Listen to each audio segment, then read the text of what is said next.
Thank you everyone for joining. We're going to give it 60 seconds before we get started. I can see many of you are joining as we speak. Thanks again.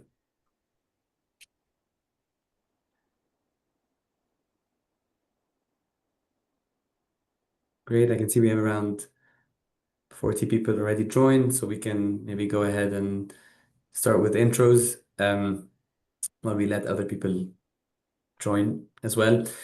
First and foremost, again, thank you all for joining. I know how busy this period is for many of you. So we're really grateful for your time, and I hope you will get a lot of value from this session. I'm going to very quickly introduce myself and then hand it over to Christine and Rich.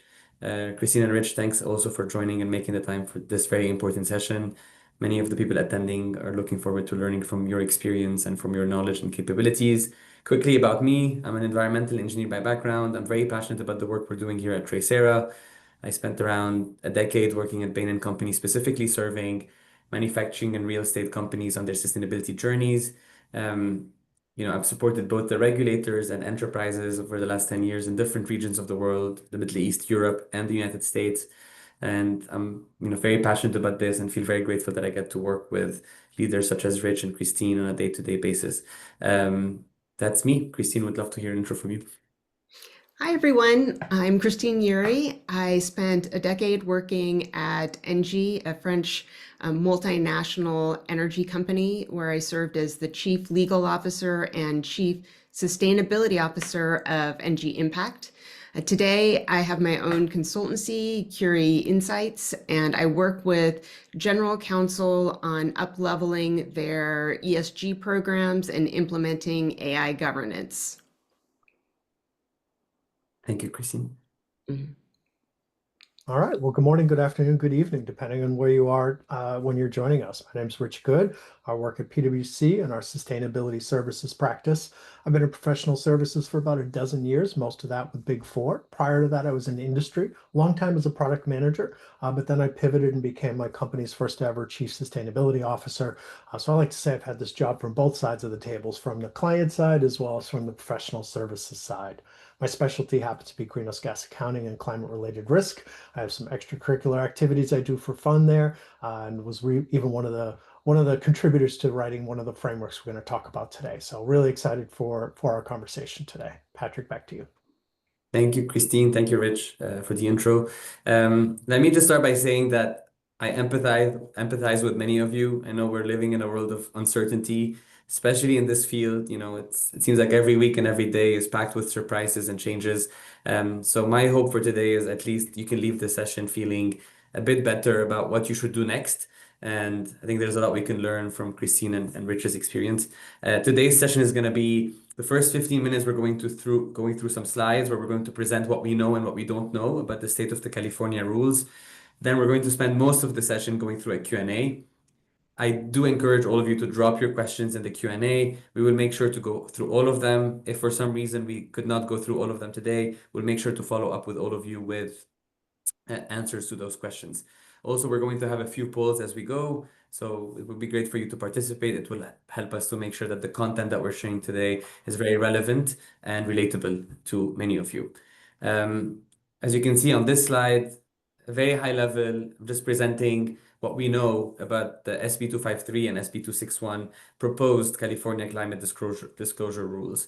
On the left-hand side, you see the SB 253, which applies to businesses with more than $1 billion in revenue that are doing business in California. And Christine, throughout this session, will walk us through exactly what that means in practice. Scopes 1, Scope 2, and Scope 3 are all requirements, with Scopes 1 and 2 being required in 2026 for fiscal year 2025, and Scope 3 required in 2027, covering fiscal year 2026. Assurance will also be required for Scopes 1 and 2, with limited assurance kicking in 2026, and reasonable assurance starting in 2030 for Scopes 1 and 2. For Scope 3, verification is yet to be decided in Jan 2027, with an expected coverage by limited assurance for 2030. Non-compliance risks are up to $500,000 in fines for companies that are not complying. On the right-hand side, you see SB 261, which applies to businesses with $500 million in revenue that are doing business in California. The requirements are different than SB 253, whereby the coverage is focused on climate-related financial risks and any measures adopted to reduce or adapt to climate-related financial risks. This is required every 2 years, not every year, starting 2026, and with non-compliance risks being around $50,000 in fines. On the next slide, this is a very high-level overview of the implementation plan. Again, please treat this as directional for now, but just wanted to simplify this and help you visualize where different enterprises and companies need to be at different points in time. Where in 2025, many of you are probably going through this as we speak, where you're going through collecting scopes 1 and 2 and preparing for 2026 disclosure. Next year, many of you will progress on this journey to start or mature the collection of scope 3. And with 2027 being the year where you have to go through limited assurance for scopes 1 and 2, and over time, that requirement also may expand to scope 3 starting 2030. I'm going to hand it over to Rich now to walk us through what SB 261 will mean in practice. All right, thanks, Patrick. So before I jump into this slide, I'd like to maybe talk just for a minute about the provenance, or how did this even come around? So greenhouse gas accounting and the greenhouse gas protocol, that's been around for about 25 years, and the protocol gives you a pretty good step-by-step guide on how to calculate your emissions, what part of organizations, what kind of boundaries, what kind of approaches, and it gets into the various scopes. But about 10, 15 years ago, investors started to ask companies, say, look, if you have a material climate risk, if a big part of your operations, your supply chain, your own property, plant, and equipment are subject to climate risk, we'd like to know about that. Not so we can just immediately divest in you, but really just to understand, do you have risk? Do you understand that you have risk? And tell us what you're doing about that risk. And companies rightly pushed back and said, well, we don't know how to do that. We're making widgets or cars or something. We're not climate scientists. How do we even do that? And that was a good pushback point. So a few organizations, the Financial Stability Board, the Bank of England, and helped to be bankrolled by Bloomberg, and then all the big four sort of jumped in to help. And being a big four guy, I helped on this as well. We basically wrote this framework, the Task Force for Climate-Related Financial Disclosures. Now that's a mouthful. That's why we call it TCFD. But what does it do? It gives really a step-by-step guide on how to assess whether or not your company has climate risk and whether that risk is actually material. Previously, companies would do what I'd call the feel the air test, which is lick your finger, put it up in the air and say, I don't feel any climate risk here, so we must not have any. TCFD gives you a more detailed structure and framework to assess that along different areas. But on this slide here, I'd like to say TCFD in a nutshell is this interlocking circles on the left. Governance is simply who's in charge. If you have someone at your company that's maybe a young 20-something communications grad, brilliant, genius, not taking anything away, running your entire sustainability program, I ask you this. Can that person walk into the CEO's office and say, we need to make changes in how we operate as a business? If the answer to that question is no, then I submit to you they may not be the right person running sustainability or having overall responsibility for sustainability for your business. Governance is really about having the right people in charge that can assess the risk and then make decisions on how to deal with that risk. So the risk management is really the idea that climate risk is different than any other form of risk is not really a real argument anymore. And the good news is we don't have to believe in climate change here, right? We don't have to say this is a left, right, Republican, Democrat, blue, yellow, purple. It's none of that. You can simply read the newspapers and say there are weather events that happen that cause communities and companies hundreds, if not millions, if not sometimes billions of dollars in rebuilding damages, lost profit, lost shipments. And consider something like automobiles. 20, 30,000 parts comes into a vehicle. And we remember during the pandemic seeing the pictures of the Ford pickup trucks from outer space, that so many of them, they couldn't get critical components. Now that was due to a pandemic, but climate, extreme weather events, cyclones, hurricanes, things like that, they also have similar types of impacts on businesses. So aligning your risk management to consider, well, is climate an actual risk here? Is really what TCFD is all about. And then strategy is simply, okay, we've assessed it. Does it impact our strategy? Do we need to change our strategy? If you were a business, I mean, think back hundreds of years ago, right? You were in the business of making stables and horses and things like that in the day of the cars, of automobiles starting to take over. Well, do you need to change your business model? Probably, because technological innovation is just one thing, not just climate, that causes change. So you see sort of modern day version of internal combustion vehicles to battery electric vehicles, or at least hybrid, causing car manufacturers to reconsider their strategy in terms of product mix. So this is more than just about carbon emissions. And then finally, metrics and targets. Okay, you've told us who's in charge. You've aligned it with your risk management. You've assessed your strategy. Now report, tell us on a regular basis how you're doing, metrics and targets. And it's not a prescriptive number of metrics and targets. It's really bespoke to you because, not to be clear, not all companies have a material climate risk. We serve some companies that are software developers. They might have 40 or 50 employees all working in their homes. It's very limited sort of risk. Much different risk than, say, a big telephone company that has property, plant, and equipment right outside your house. I mean, just look outside wherever you are right now. I'm sure you can see an electrical pad, a power line, or something. Those are all things that are, because they're outdoor, they're subject to the whims of a climate. We'll go to the next slide here. And this next slide are really just examples of those four, governance, risk management, strategy, metrics, and targets. And I won't read them to you. I'm sure you're perfectly capable. But again, that governance piece is around, are the right people overseeing these risks? And if you indeed do have a material climate risk, write about that in your enterprise risk management. That's one thing we probably won't get into today, but a lot of disclosures, companies will say in their annual report, their 10K, here are my risks, 5, 6 material risks that we're managing. And then none of them say climate, for example. But over here in your sustainability report, well, we've done a materiality assessment or a double materiality assessment, and here's 47 risks that are material. And none of them are in your annual report. So aligning that, making sure that there's sort of that cross-functional view of what are our actual risks, and we need to manage them just like we manage any other risk. And risk management, it's really about having a process. And TCFD gives you that process. The good news is you don't need to be a climate scientist to follow the TCFD recommendations. It's pretty straightforward, including how to even do scenarios. Scenario analysis would be, okay, here's where we are today. But in a business as usual scenario with rising emissions and increased weather events, well, how does that impact our business? Or on the other side, in a 1.5-degree scenario with maybe higher taxes, carbon tax, or a rapid shift away from fossil fuel, how does that impact our business? And you can see, depending on your business, either one, business as usual, or an extremely aggressive climate policy could impact your business positively and negatively on both sides. And that's really where the strategy assessment comes in. And metrics and targets, anybody subject to CSRD, ISSB, a lot of those rules and regs, California, will know we've got metrics and targets galore, not only on greenhouse gas, but all the way through.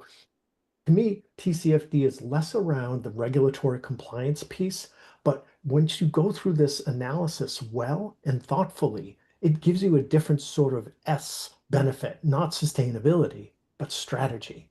How does this impact my company? This is real information. You could assess down to the latitude and longitude level. 15 of my 40 warehouses are located in a flood zone or extreme weather zone. Those leases are coming up. You have an opportunity to relocate. That's strategic business value, advantage ahead of your competitors. You've moved out of harm's way before harm had a chance to get to you. So this is just the type of information that a thoughtful view of the TCFD framework can give you, and is the reason why it's part of most of these regulations, be it CSRD, ISSB, and so forth in California, simply because understanding climate risk is a key issue, not only for investors, but for management of companies. So that's enough about TCFD. I'm super stoked about the framework. I think it's very valuable, but you'll see that as we go along today.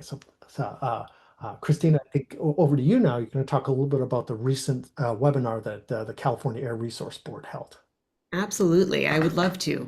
So just last Thursday, CARB held a 3-hour workshop on SB 253 and SB 261. If you missed it, don't worry, there are going to be more workshops. You can just go sign up on the CARB website to get notified of them. It's part of CARB's process for interacting with the public and collecting information and feedback on their regulatory process. Now, I'd say overall, my takeaway was that there is still quite a bit to be determined about SB 253 and SB 261.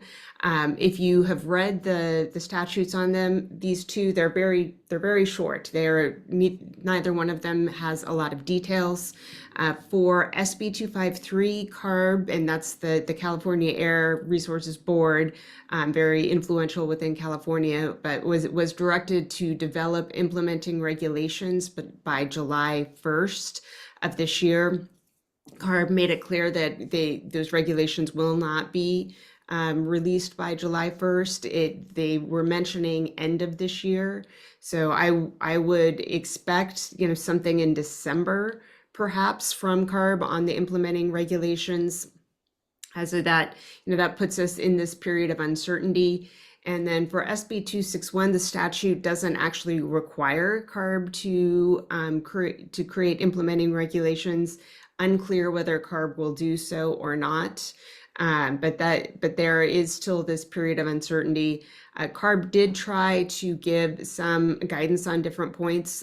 First, they were very clear that these two regulations are moving forward, that the deadlines are not changing on them. That point was reiterated multiple times.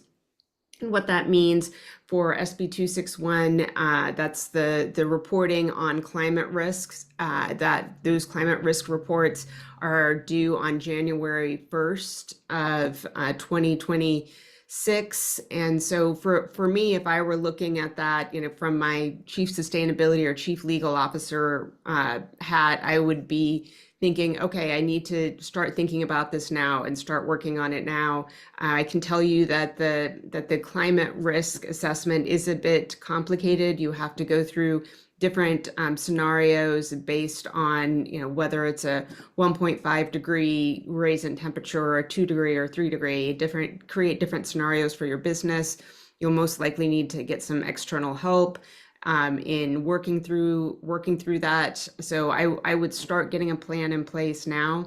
I would also say that climate risk assessment, in addition to being a regulatory requirement, is really something that you can get some business value out of. You'd see, especially if you're doing business in California, you saw all of the wildfires over the last year. Thinking about, if you're operating in those areas where you're subject to potential fire risk, or if you're in an area that's running out of water. I mean, these things are really things that can impact your business. And so taking the time to look at climate risk is something that you can move into your ERM process and help make your business more resilient. For SB 253, and this is the measurement of your greenhouse gas emissions. You're supposed to measure your 2025 greenhouse gas emissions for reporting in 2026. Now, there is no deadline, it's not like it's a January 1st. There's not a date set for when those will be due. Most likely CARB will set a date in the December release of regulations. From my perspective, the exact date doesn't matter a ton, because the date of that you're measuring for is set. So that's, January 1, 2025 to December 31, 2025. So you need to wait for the end of the year to measure it. But what I would do is plan on doing that measurement in Q1. The measurement's not going to change. You're going to have to provide that 2025 data at some point. So you might as well go ahead, do the measurement in Q1, and then you'll be ready for whatever date CARB lands on for when you have to provide the information. The CARB also stressed that for 2026, as long as companies are making a good faith effort under SB 253, that they're not planning on having penalties. So because we're kind of operating in this time period where the regulations aren't the rules aren't necessarily clear, there'll be some flexibility. The idea is, okay, just go out and try to pull this together. And remember, for the 2026 reporting, that's just scope 1 and scope 2, which are the easier to collect. Scope 3 is more difficult to collect, and that doesn't come into effect until 2027. So you have a little bit of runway in that sense. Now, one of the big questions has been, what does doing business in California mean? So who's the companies that are subject to these regulations? For 253, it's companies that have over $1 billion in revenues and are doing business in California. For 261, it's over $500,000 in doing business in California. So what is doing business in California? CARB is still considering how it's going to define that. They're leaning towards a definition that's in the revenue and tax code in California. And that definition would say, if you have sales in California over 735,000, then you're doing business in California. Or if you have property or payroll over 73,000 in California, you're doing business in California. Or if 25% of your US operations are there. So it's really, they are looking to have a clear definition of what doing business in California means, not just kind of in the legal area, that can be a very gray definition, but they're going to try to put some code to it. And it's something to watch as more CARB regulations come out. CARB is also looking at materiality thresholds for scope 3. I think that they'll lean into the greenhouse gas protocol, but they're looking at whether there's some ways to sharpen that up. So we'll see that later on. And that's the key updates for the CARB workshop. I don't know, Rich, I don't think you were able to attend the 3-hour session, but perhaps you have heard something about it from your colleagues. And what was that? I was just answering a few of the questions coming in the chat. Okay. I'm looking over at the chat. Were there questions for me in the chat? No. I'm asking you to repeat your question to me. Oh, okay. I was just saying, have you heard any other rumors about the CARB session from your colleagues? No. Though people are asking, well, if they're late in the guidance, does that mean we still have to comply on January 1st? And our view is the regulator's been fairly clear. There's not going to be any penalties. And if you just make a good faith effort on your greenhouse gas on a 253. So you'll have to have an inventory and it'll have to be assured. They didn't even answer questions like, what if we don't have a January 1 fiscal year? That guidance will likely come out later, but they'll probably give you an extra quarter or something like that. But again, if it's no penalties and no enforcement penalties, really not going to check it. They're just looking to see, did you do your homework? They're not going to grade it. The following years when they get a little bit more detailed. So I think on that, the best advice is to calculate your scope 1 or 2 emissions and get them in shape for assurance. Hold off on assurance till a little bit later, closer to the deadline. Mm-hmm. Excellent. Thank you, Christine. Thank you, Rich. And Rich, thank you for answering the questions behind the scenes. We can go through some of them as well, Christine. Sure. As we go through this, maybe before we tackle the questions and dig in, I'm sure many of you have many questions and would love to make sure all of them are answered today. Around 27% of you today are from the finance department. Around 13% are joining us from legal and compliance departments, and around 40% represent the sustainability/ESG departments. we have many cities and states in this country being represented, New York, Chicago, Denver, Michigan, to name a few. We also have many of you dialing in from abroad, London, Netherlands, and Costa Rica. So as you can imagine, this has a global international impact. Many of the companies that you're representing have a global footprint, and compliance and regulations are becoming even more complicated and complex to track. I'm going to go through some of the questions from the audience first, and then we can go through some of the questions that we had prepared ahead of time. Maybe Christine, one of the questions that was asked that I think would be very relevant to you is around specifically understanding that whether TCFD will continue to be used in California, or is it likely to shift towards IFRS. Rich was kind enough to answer that question as well, where he mentioned that IFRS also references the TCFD framework. Would love to understand, maybe from your legal opinion, how do you see these frameworks overlapping or converging over time? Yeah, I mean the IFRS framework was built on top of TCFD. So the IFRS framework includes, the uh, foundational points of TCFD.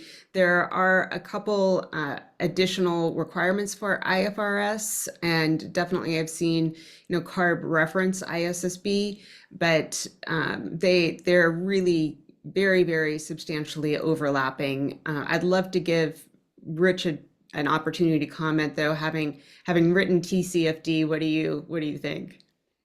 Yeah, all the rules reference the TCFD framework. It's not like there are 3 or 4 different frameworks for assessing climate risk. There's one, TCFD. And Christine, you're right. Each of the rules might have a little tweak. One of them might say we want 2 scenario analyses, including one 1.5 degree and one business as usual. That's it. That's in CSRD. And others, like the California rule, don't require a scenario analysis, so you don't need to do a quantitative assessment of your locations. But the wish list that most of my clients are after is one global reporting framework. And honestly, ISSB had that promise, but then along came the SEC climate rule, which came and left. It's no longer in force. It's been canceled. CSRD, and then the CSDDD, and all the other regulations in Mexico and Canada and state level regulations. I feel that some of the delay that we have in CSRD is an attempt to try to get closer to ISSB.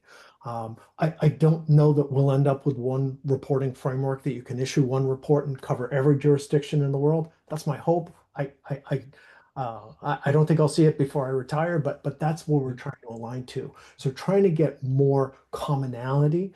But the thing that we'll talk a little bit more about are what are the things I can do today that no matter if California changes, or we get a new one from New York, or with the Mexican rule, or CSRD, what are the things that are common, the least common denominators? And it's exactly what's in the California rule. Greenhouse gas, scope 1, 2, and 3 emissions with assurance, and a qualitative risk assessment. What kind of risk does my company face, using both physical and transitional risks, as well as opportunities?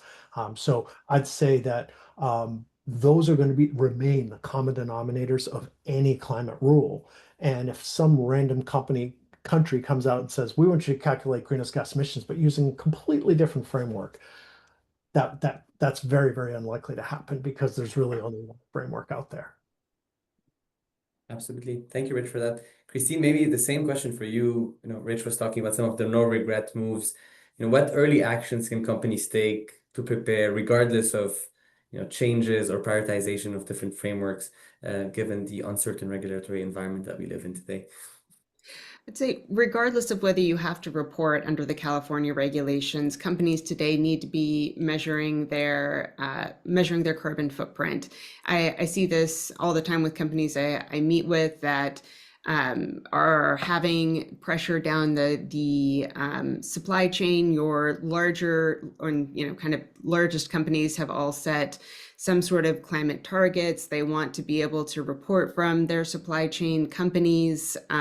It's just something that's expected by investors, expected in business in general. So if you haven't pulled together your general measurement for your carbon emissions. It's something that you really just needs to be done today and will be a no regrets move, regardless of whether you end up subject to the California rules. I think that considering climate risk in your ERM process is also a no regrets move.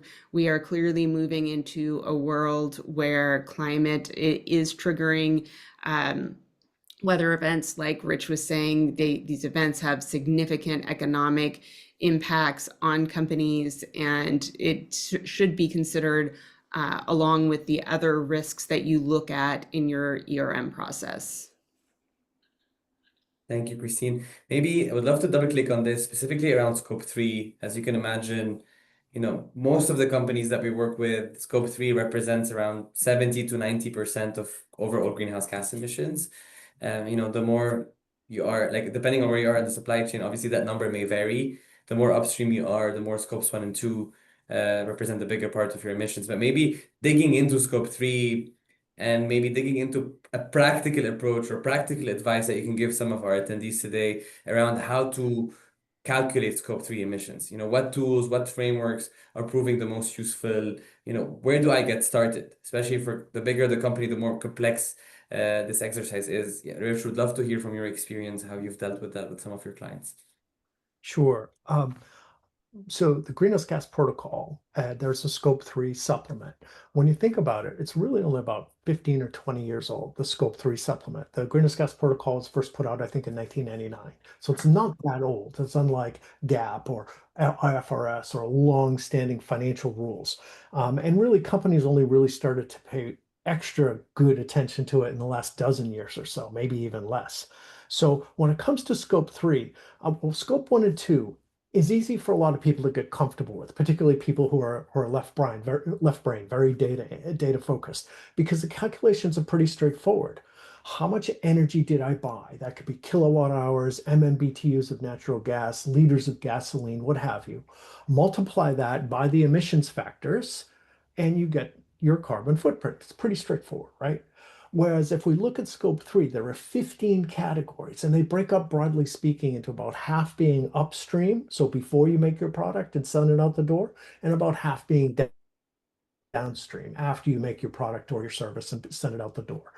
So it kind of gives you this end-to-end view of your business. So if you've done things like create a value chain map or a model of your business, everything upstream of your company and downstream would sort of be your scope 3, where your scope 1 or 2 are really just what happens in your four walls, the fuel you buy, the electricity you use. So the first thing to do is to determine, well, of these 15 categories, which ones are actually material to me? So a high-level assessment, really sketching out your business. For example, category 15 is investments. Unless you're a bank or insurance company or something like that, you probably don't have that. Category 14 are things like franchises. Well, I don't franchise. Okay, great. Don't calculate that. There are other sort of unique things that some are material to some companies, but not others. The difference between an automotive company and, say, a software company are going to be very different. So first, understanding that not all 15 to be you don't have to calculate all 15 unless you're subject to all 15. And then the next, and this is where it gets uncomfortable between scope 1 and 2, it's part art, part science. So for example, scope 3 category 1, I feel is one of the most difficult categories to calculate simply because it's all of your purchased goods and services. So imagine I had a company, they're a client, they bought $14 billion a year worth of stuff to make air conditioners and compressors and appliances and things like that. So they had to go back and assess, well, what is the embedded emissions of air conditioning coils, stainless steel, iron, computer parts, printed wiring boards? That gets really, really cumbersome. So that's when you really need to look back and say, what kind of tools out there that can help me, that have an inventory of economic input-output indicators or other emissions factors that I can start from. Look, the most detailed and accurate way to get your scope 3 emissions, particularly category 1 and 2, are to actually go to those suppliers and say, what part of your scope 1 and 2 emissions are directly attributable to me? Now, you can do that, but it's very, very time consuming. And Our view is that you take a hybrid approach. Start the first year with your first 10 suppliers and reach out to them, your top 10 suppliers. But for the rest, you need tools, and Tracera and others have tools that really have a very robust database of emissions factors that you can start from. So all you really need to start is say, well, you could go to procurement and say, well, we know we bought $700,000 worth of copper, this much aluminum, this many printed wiring boards, this much rubber, glass, plastic, what have you, and there are emissions factors there. Is it the most accurate measure possible? Nope. But the good news is when you're getting assurance over your emissions, at least for limited assurance, those are process audits. And we'll talk a little bit more about assurance later and the difference between limited and reasonable. So I don't want to sort of get off the topic here, but really going somewhere where you can have this view of your business, what categories of material, and then sort of look at tools that can really help, because otherwise putting all this data in spreadsheets gets pretty unwieldy pretty quickly. And you also have to think about the fact that these are going to be subject to assurance. So you need to have an auditor that will come in that doesn't know anything about you, your business, or your emissions, read your documentation and get comfortable with it, comfortable enough to say, yes, I understand how this emissions were calculated, and I don't see anything that would give me pause to say that it's incorrect. Thank you, Rich. Very powerful. As you were going through this, you inspired me to actually think of three common themes that I hear from many of our clients today.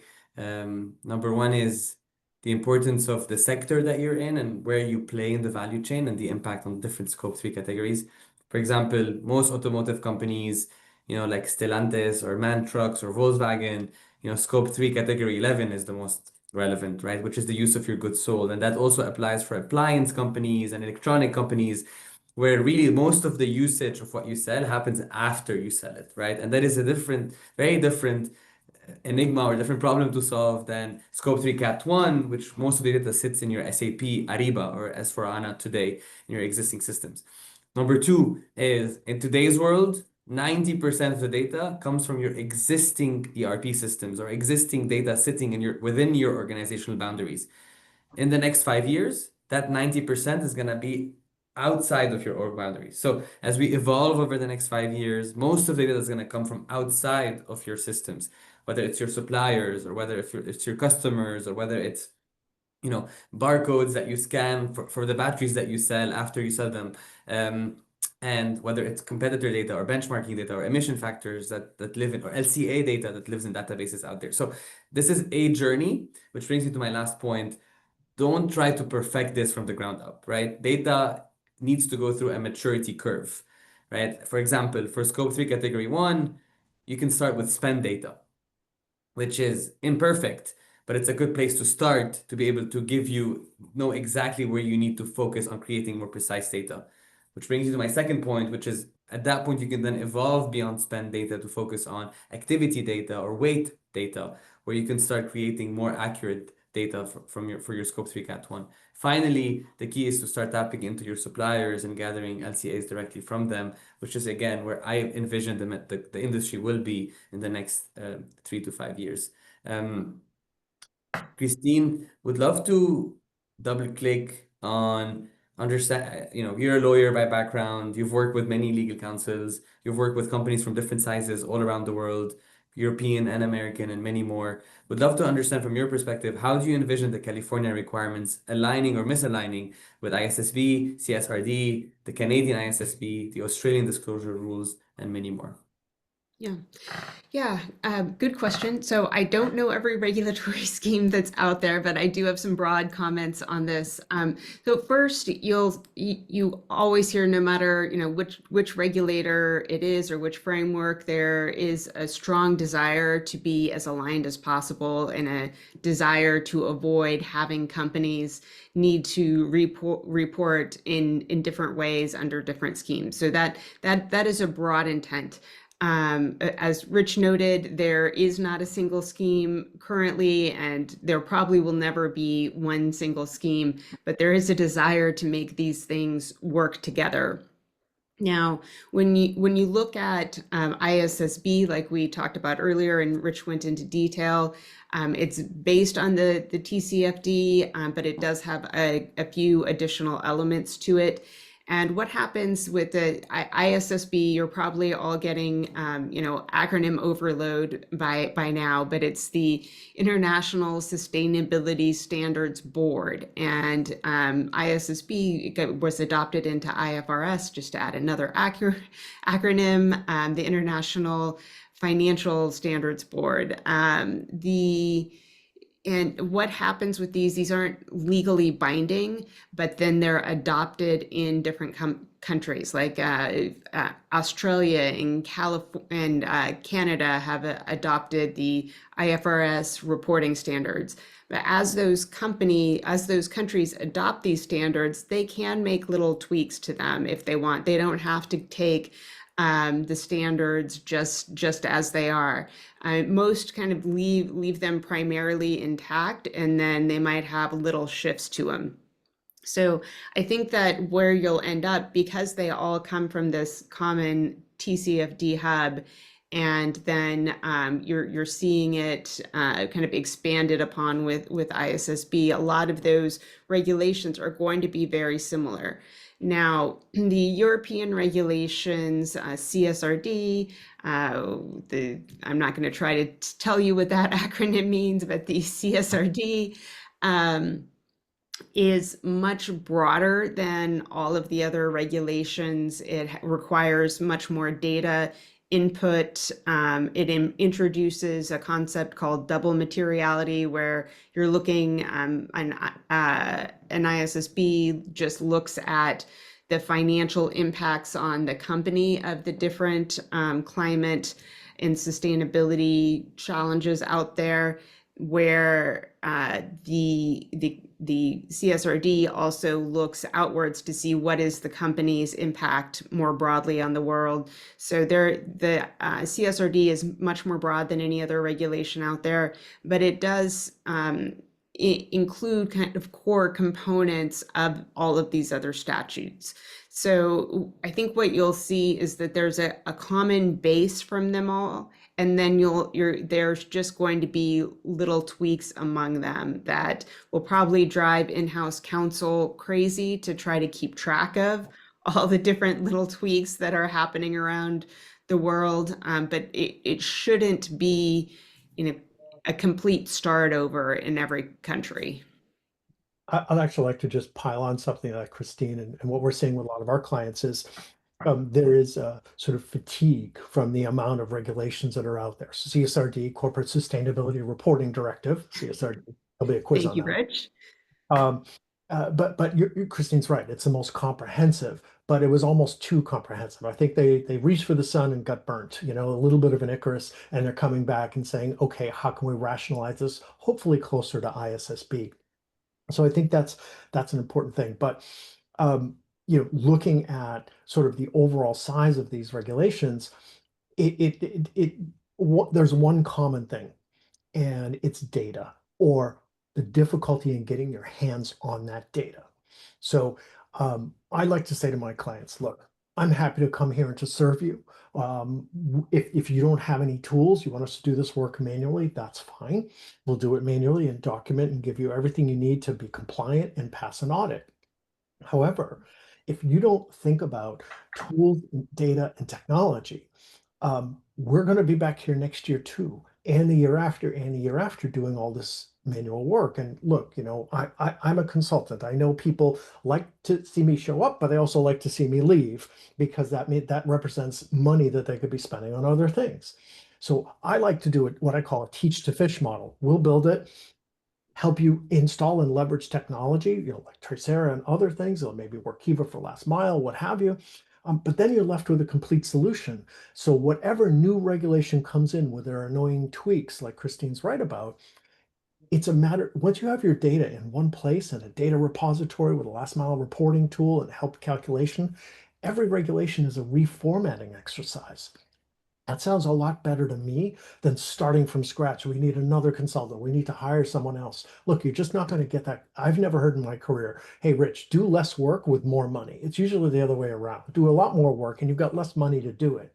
So spending a little extra to tech enable and automate your data collection is just going to pay such rewards in the long term. those of you who know what CSRD is and know we're in this 2-year sort of omnibus rationalization period, you can view it one of two ways. It's 2 years, I don't have to think about it, we'll deal with it later, or use that time to get your data and technology in place.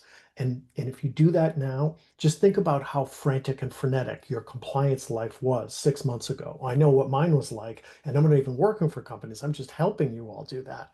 It was very full on. We can either go right back to that sort of nightmare or take this time to rationalize what are our key topics. Let's calculate our emissions. Let's find out where all the data lives and get it centralized in onto a platform. That is going to do more to reduce your ongoing reporting burden than any sort of double materiality or thing like that today. Yeah. Yeah, just to add a bit more, I'd say where I see companies go really wrong with the measurement is they just assigning it to a junior person who doesn't know anything about carbon measurement and kind of telling them to go at it. There is quite a bit of expertise actually required. And so you do have to figure out how you're going to get that expertise into the system. Now, some companies will have sustainability leaders that are amazing and know this backwards and forwards and can calculate their own emissions. Some companies will need to bring in a consultant. Almost everybody can benefit from having a data warehouse system, get out of Excel, get into something a little more mature to help you with it. But as you're going into this, if you haven't previously reported on your footprint, thinking about, okay, who's the team, what are the resources, and how to plan it together. And I would think about it as internal resources, external consultants, and technology as being kind of your triangle of resources to be considering. Thank you, Christine. Thank you, Rich. And I know many of you have questions. And again, thanks, Rich, for answering those. I know one of you asked a question about double materiality, and Rich is tackling that as we speak. I think maybe before we move on to the next wave of questions, I'm just going to recap some of the results that we got from the poll results, just for you all to have access to those. When we asked everyone about the challenges and roadblocks that they have encountered as they work on the California law compliance, around 50% said regulatory uncertainty is the biggest roadblock. Around 25% said data collection is the biggest roadblock. 15% said resource constraints, and 10% said stakeholder management and getting board and executive buy-in. When asked about where you are on your journey, around a third of respondents said early planning, the second third said data collection, and the last third are in between assurance and reporting. Finally, when asked about how you're currently tackling California and data collection, around 56% are using sustainability reporting softwares and spreadsheets, and around 44% said they're working with third-party consultants, and around 33% are using internally built solutions. The number here crosses 100 because this was a multiple choice question. And these results are very consistent with Fortune 500s as well. Around 90% of Fortune 500s who have made the purchase of our software are still using Excel. So as you can imagine, this is very complex. And as I said, this will go through a maturity curve. So don't try to perfect this before getting started. I think getting started is the biggest hurdle, but once you do, you can start improving the data as you go through that journey. Christine, given your experience working with legal teams, finance teams, and sustainability teams, and given the diverse audience we have, would love to get your experience in terms of how can sustainability, finance, and legal teams effectively collaborate on these evolving requirements, especially as the three of them are still speaking 3 different languages today. Yeah. Yeah, so this is a key point. You will need a cross-functional team that is, it's not like a temporary one-time team. It will be working on your measurements and your climate issues on an ongoing basis. And you do need representatives from sustainability, finance, and legal. I think the real important point is the mindset of the team, and having a team that has the mindset that they all share responsibility for a good outcome, that it's not, legal and finance helping sustainability, or sustainability and finance helping legal, that all three have an equal responsibility to make sure that the company is reporting accurate information and correctly assessing its risks. That team needs to have an executive sponsor, and the executive sponsor has to be setting that expectation from the very beginning. And then defining the roles and responsibilities. So your sustainability person will need to be the person bringing expertise on GHG emissions or climate scenario, or the things within their level of expertise. For your finance person, they'll be needing to be in charge of any financial disclosures, the assurance process, these kinds of issues. And then your legal person brings in knowledge of the regulations and how to comply, and manages the overall litigation risk and any other kind of legal risk that's accompanied. So it's kind of coming together as a team with that, okay, we're all equal contributors and equal responsibility for getting this outcome, but having those clear lanes, the roles that everybody brings to the table. Thank you, Christine. Maybe one question for you, Rich, is around how do you see investors, customers, and regulators responding to California's law? Carefully. It's a really weird time to be in sustainability reporting, right? There are all sorts of, I'll just sort of call it partisan nonsense going on all over the place around reporting. So companies are sort of taking a little bit of a wait and see approach in terms of how much they're going to publicly talk about it, while at the same time they're all generally preparing for it, because you don't want to be out of compliance. There are fines and penalties and reputational risks as well. But generally, most companies value and appreciate stability. And uncertainty, which is where we are now, is what companies don't like. And as an individual, I don't like it either. So knowing that sustainability or non-financial reporting is going to happen, whether it's California, New York, Oregon, ISSB, CSRD, LMNOP, you pick your framework of choice, right? It's going to happen. And you as a company will have this obligation to calculate, measure, report, and reduce your greenhouse gas emissions and understand your climate risk. And I submit that understanding your climate risk is more important for strategy than for compliance with regulations. You want to know that, right? And the good news is with TCFD, you only have to do that every other year. You do it once, and your business environment doesn't usually change that fast before you do another assessment. And it's not even required to have assurance. So you can, if you learn something really valuable in there, you don't have to disclose that. That's your competitive advantage. That's what this is all about.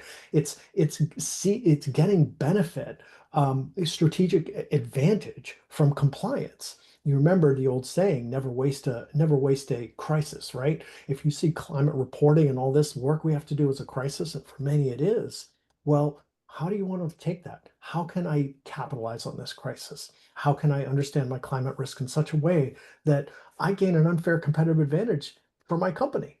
That's great. That's what you want. Same with greenhouse gas emissions, right? I remember when somebody said, oh, carbon's not all that important. Carbon's the reason we're here today, specifically too much of it. We wouldn't have this webinar. Patrick wouldn't be the CEO of Tricera. It wouldn't exist if we didn't have too much carbon. And that's a big issue. And we need to, I often think that I pivoted from being a high-tech product manager selling photonic switching 20 years ago to this because I thought it was just important enough that to have people with education and professionalism to try to work on this in a business-friendly way, right? I mean, you can't tell businesses, hey, to be more sustainable, you need to close half your operations. So you have to meet people where they are. And really preparing for this helps you not only from a regulatory compliance perspective, but just from a strategy perspective, your reputation. And look, everybody wants the best and brightest hires and graduates. And the bottom line is, I have a daughter graduating from middle school next week, and another one graduating from high school pretty soon. They want to go work for companies that have a carbon footprint, that have climate reporting, that do these things. So it's also reputational benefit as well. So then the final piece is your customers. You know, a lot of your customers have big, hairy, audacious climate goals, and they're looking at you as a supplier to help them meet them. So you can do one of two things: put your hands up and say, sorry, we don't do that, or yes, customer, how can I help you? And that's what I always do. The customer's always right, is what I was taught. Thank you, Rich. I think we have time maybe for one last final question. I would love for both of you, Rich and Christine, to chime in here. Christine, I know you do a lot of work with mid-market companies. Many of them are private companies as well. You know, unlike the SEC proposed rule, the California law applies to private companies, and many of them can be less prepared than some of the public companies out there because of the data maturity and the fact that they didn't have to do financial reporting. So maybe the final question is, you know, thinking beyond compliance. I'm a big believer that value creation is going to come from this data, specifically for private companies, because a lot of them, you know, specifically the ones that are owned by private equity funds, have to go through transformations in a very short amount of time. And, you know, more often than not, some of the data that we're gathering today can actually drive these value creation programs, these transformations. So maybe Christine, from the perspective of a private company or a mid-market company, where do you see this going beyond compliance to help unlock business insights and strengthen long-term resilience? And Rich, would love to hear the same after Christine from the lens of Fortune 100 companies that I know you work with on a day in and day out basis. I mean, from a mid-market company perspective, I think a lot of the mid-market companies are just kind of opening up to the fact that they have to do this kind of measurement, and it's either driven by clients or it's driven by investors. And it's a bit of a wake-up call that, okay, it's time for them to gather the data. And there is this time period right now where if you're a mid-market company and you're kind of out the chute and getting together and being able to talk about what your kind of sustainability story is, what your carbon footprint is, how you're managing it, how you're managing your climate risk, where it does become a competitive issue. If you are able to do that, it reduces the friction in your sales cycle. It can be one more thing that's kind of in your favor in the procurement decisions for your clients. I do think that, you know, a lot of times these companies aren't choosing right now to come out with a big, you know, splashy marketing piece, or, you know, they might not even put a sustainability report on their website for some of the kind of political reasons and the uncertainty that Rich mentioned. But the ones that are kind of ahead of the game will have something in it that's internal in their back pocket, that if a client asks or a prospect asks, that they can roll out. So just because it's not on their website doesn't mean that they haven't done the work and don't have the backup for it. It's also a smart move if you're going into investment rounds, or if you're heading towards an IPO, to make sure that you have the data in order. Part of it is just looking like, okay, we're aware of this issue and we're managing our risks appropriately. So, you know, if you're a CEO and you're out there in an investment round and you get asked a question about your climate risk or your carbon footprint, you know, you don't want to be flat-footed saying, oh, we've never thought about that. You want to have an answer that shows you have considered it thoughtfully and that you are looking at your risks. So I think those are really the key points. Now, there are mid-market companies where maybe you're in manufacturing or you're producing a product, and, you know, maybe you could produce a more efficient product. But there, I'm a lawyer. So I'm always, it's very, you have to be very careful with the greenwashing. I think that there are always advantages to being more efficient, but you do have to be a little bit more careful these days about what you say in terms of the carbon impact of your products. Rich, what do you think? Yeah, just noting the time, I'll keep this to 30 seconds, but not without saying hello to some of the people I saw: Madison, Rashini, friends of mine. Please reach out. Great to see you here. So just in 30 seconds, big companies, just like small companies, they have a lot to say. And of the Fortune 500, something like 98% voluntarily report on sustainability. And if you've already put voluntary reporting out, that means you've spent money on it. That means it has value. So continuing to tell your story your way, whether it's in a voluntary report or your mandatory report, is really an opportunity. Don't let the regulation dictate what you say. There's certain things you have to do, but you can use those as a thoughtful way to tell your story your way. Thank you, Rich. Thank you, Christine. Such a powerful and insightful and inspiring session. I know we're almost at time here, so everyone who attended this, thanks again. We will be sending you the recording, the slides, the poll results, and please feel free to reach out to Christine or Rich or me if you have any questions or if we can be helpful. We're in this together. I think we're going to look at the rear end of the mirror in 5, 10, 15, 20 years, whether it's us or our grandchildren, and we're going to be on the right side of history. And I think the work that you're doing is very important. I know we're going through uncertain times, but it's often these times that allow us to, rise to the occasion and drive value to our organization. So thanks again for joining, Christine, Rich. It was a pleasure. Thank you for your time, and we'll see you all soon. Thank you. Thank you all. Thank you.